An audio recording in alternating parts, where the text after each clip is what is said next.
નમસ્કાર મિત્રો, બીઆર વરિયા ચેનલમાં તમારા બધાનું સ્વાગત છે કે જ્યાં તમને મળે છે સ્પર્ધાત્મક પરીક્ષા લગતા અગત્યના વિડીયો, અગત્યની માહિતી અને તમામ સરકારી ભરતીના ન્યૂઝ. તો મિત્રો, અંદાજિત મેરિટના વિડીયોની સિરીઝની અંદર આપણો આ ત્રીજો વિડીયો છે. આના અગાઉ છે મેં સરકારી ઉચ્ચતર માધ્યમિક અને ગ્રાન્ટેડ ઉચ્ચતર માધ્યમિકના અંદાજિત મેરિટના વિડીયો બનાવીને છે ચેનલ પર અપલોડ કરેલા છે જ તે. જો ઇનકેસ તમે જોયા ન હોય તો ચેનલ પર જશો તો તમને એ વિડીયો જોવા મળી જશે. એને પણ એક વખત છે ચેકઆઉટ કરી લેજો, તમને થોડો ઘણો આઈડિયા આવી જશે કે એમાં કેટલું મેરિટ રહેવાની સંભાવના રહેલી છે. તો અંદાજિત મેરિટના વિડીયોની સિરીઝની અંદર છે આપણો ત્રીજો વિડીયો છે અને આ વિડીયોની અંદર છે આપણે સરકારી માધ્યમિક શાળાઓની અંદર જેટલા પણ વિષયની જાહેરાત કરવામાં આવેલી છે એ બધા જ વિષયોની અંદર છે કેટલું અંદાજિત મેરિટ રહેવાની સંભાવના રહેલી છે એના વિશે આ વિડીયોમાં થોડી ઘણી વાત કરેલી છે. સૌપ્રથમ થોડીક વસ્તુ ક્લિયર કરી દઉં છું. એ વસ્તુ તો કે આખું આ જે મેરિટ બનાવેલું છે સરકારી માધ્યમિક શાળાઓનું એ લાસ્ટ વિડીયોમાં કીધું મુજબ જ છે. એ જીએમએલ તમારું જે આવેલું છે એના આધાર પર બનાવેલું છે, એટલે કે જનરલ મેરિટ લિસ્ટના આધારે આ અંદાજિત મેરિટ બનાવેલું છે. બીજી વસ્તુ તો કે સરકારી ઉચ્ચતર માધ્યમિક અને ગ્રાન્ટેડ ઉચ્ચતર માધ્યમિક શાળાઓની અંદર જે શિક્ષકો જવાના છે એ શિક્ષકોને આધારે એ થોડોક આધાર લઈને, એટલે કે 20-25% કે 25-30% ઉમેદવારોની સંખ્યાની ગણતરી કરીને એને બાદબાકી કરીને ત્યારબાદ કેટલા ઉમેદવારો રહેવાની સંભાવના રહેલી છે એ બધો આધાર લઈને સરકારી માધ્યમિક શાળા માટે છે એ વિષયની અંદર છે મેં મેરિટ બનાવેલું છે. કેમ કે તમને ખ્યાલ છે મુજબ છે ઘણા ખરા વિષયો એવા હોય જ છે કે જેને છે સમકક્ષ બીજા વિષયો ઉચ્ચતર માધ્યમિકમાં રહેલા હોય જ છે. તો એનો આધાર બધો લઈને આ એક અંદાજિત મેરિટ બનાવેલું છે અને અંદાજિત મેરિટ કાઢવાની મેં કોશિશ કરેલી છે. હજુ કહું છું એ પ્યોરલી અંદાજિત મેરિટ છે. આમાં આ પ્રકારે જ મેરિટ રહે એવું હું તમને કોઈ દિવસ કહેતો નથી કે કહીશ પણ નહીં, ખાલી એક અંદાજ કાઢવાની કોશિશ કરતો હોઉં છું. તો અત્યારે તમે જે સ્ક્રીન ઉપર જોવો છો એ જે મેરિટ આપેલું છે એ સરકારી માધ્યમિક શાળાના શિક્ષકો માટેનું છે એ મેરિટ રહેલું છે. જે હાલમાં ભરતી પ્રક્રિયા ચાલી રહેલી છે સરકારી માધ્યમિક શાળાના શિક્ષણ સહાયક 2024 ની ભરતી પ્રક્રિયા, તો એનું આ અંદાજિત મેરિટ રહેલું છે. જેમાં અમુક વિષયોની અંદર તમે જોશો અથવા તો અમુક કેટેગરીમાં તમે જોશો કે ડેશ કરેલું છે.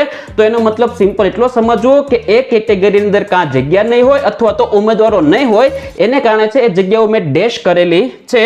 ત્યારબાદ કોમ્પ્યુટર વિષયમાં તમે જોશો તો ઓપન કેટેગરીમાં અને એસીબીસી કેટેગરી બંને કેટેગરીમાં છે 4 મેરિટનો છે મેં ડિફરન્સ મૂકેલો છે. 168 થી 164 અને 161 અથવા તો 157. આવું શા માટે? કેમ કે એમાં જગ્યાઓ છે એક અથવા તો બે રહેલી છે, પ્લસ એ ઉમેદવારોનું મેરિટ જે થતું હોય છે 161 આસપાસ થતું હશે જે પહેલો મેરિટમાં ઉમેદવાર હશે એ.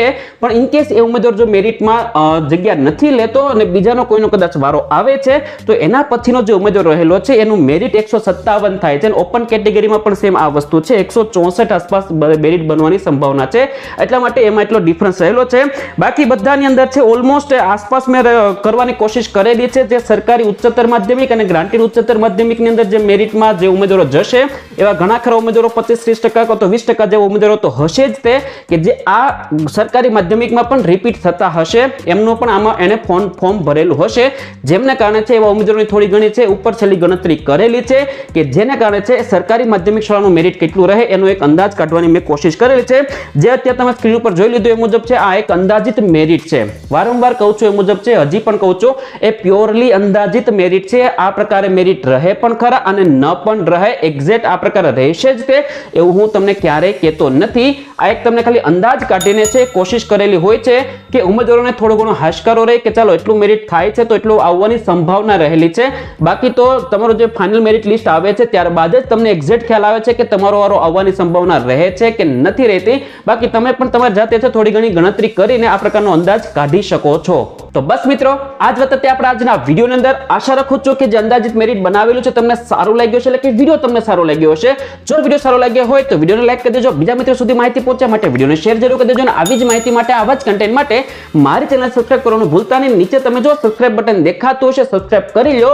નિત નવી અપડેટ જે કંઈ પણ હોય છે એ સમયસર આ ચેનલમાં તમને મળવાની સંભાવના રહે છે.